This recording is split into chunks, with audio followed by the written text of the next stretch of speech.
फैसला बेहद दिलचस्प दिख रहा है और यूपी में अब पुलिस में नई नियमावली के तहत डीजीपी की नियुक्ति यूपीएससी नहीं करेगी। डीजीपी की नियुक्ति एक नई कमेटी करेगी जिसके अध्यक्ष और सदस्य का चयन राज्य सरकार करेगी। समिति का अध्यक्ष हाईकोर्ट का रिटायर्ड जस्टिस होगा। लेकिन बड़ी और गौर करने वाली बात यह है कि अब यूपी में ही डीजीपी तय होगा, यूपीएससी को पैनल नहीं भेजा जाएगा।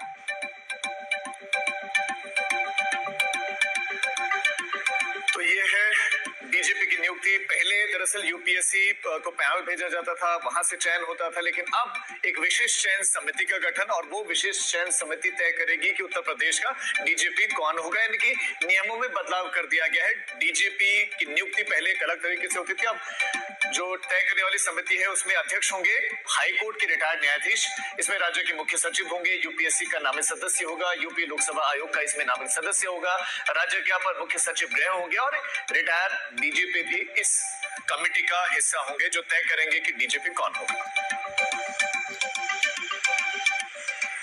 इस बीच यूपी में डीजीपी की तैनाती के नियम बदलने को कैबिनेट की हरी झंडी के बाद विपक्ष की पहली प्रतिक्रिया सामने आई है। अखिलेश यादव ने सोशल मीडिया प्लेटफॉर्म एक्स पर पोस्ट किया है। किसी बड़े पुलिस अधिकारी को स्थायी पद देने और उसका कार्यकाल 2 साल बढ़ाने की व्यवस्था बनाई जा रही है। सवाल यही कि व्यवस्था बनाने में खुद 2 साल रहेंगे क्या नहीं। तो अखिलेश यादव का ये ट्वीट, इसमें वो तंज भी कस रहे हैं कि जिन्होंने नियम बनाया है क्या वो खुद भी 2 साल रहेंगे या नहीं। तो अब इस नई नियमावली को लेकर, कैबिनेट के इस नए फैसले को लेकर सियासत देखने को मिली है। सपा प्रमुख अखिलेश यादव का ये ट्वीट। नया प्रकरण है, जिस प्रकार से डीजीपी उत्तर प्रदेश का जो नए सेलेक्ट होंगे उसके लिए कैबिनेट ने मोहर लगाई है। इसमें राजनीतिक हस्तक्षेप नहीं है। अखिलेश जी को यही नहीं पसंद आ रहा होगा ना कि उनको तो मुंगेरी लाल के हसीन सपने आते रहते हैं कि वो सरकार में आएंगे और सरकार उनकी बनेगी, वो फिर से मुख्यमंत्री बनेंगे। तो उनको राजनीतिक हस्तक्षेप पता है, पारदर्शिता पता नहीं है।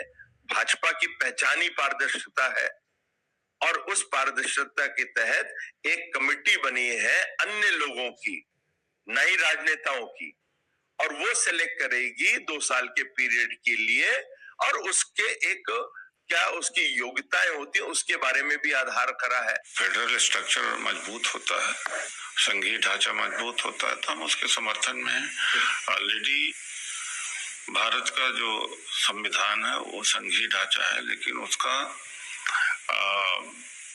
वो ढांचा कमजोर होता जा रहा है और हर चीज सेंट्रलाइज होती जा रही केंद्र सरकार के से किसी भी राज्य में, चाहे रेवेन्यू हो, चाहे